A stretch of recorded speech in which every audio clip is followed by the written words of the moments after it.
Last year, I built a custom Gyarados Game Boy Color, and that video turned out to be one of the highest viewed videos on my channel. So since you guys love Gyarados so much, today we're going to be building the shiny Game Boy Advance version.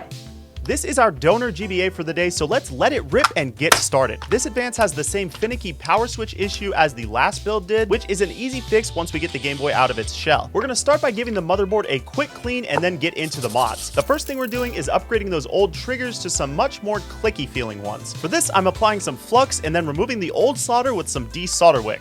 Now we simply insert the new buttons and tack them in place. Next, we're going to upgrade that speaker amp and then move on to cleaning the power switch. The switch usually just needs a quick swab down and it's good for another 20 years.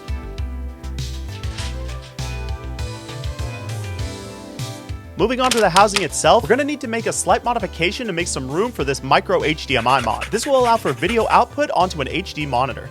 Now we can finally start putting this thing together. I just need to solder a few wires to control the screen's brightness. Then we can add in the buttons and close the shell up. But there is one more mod that you all seem to love, which is a USB-C rechargeable battery pack. This will really bring this thing into the new era, and it will probably even get better battery life than some of today's consoles. So let me know what you guys think. Do you like the Gyarados GBA or the Game Boy Color better?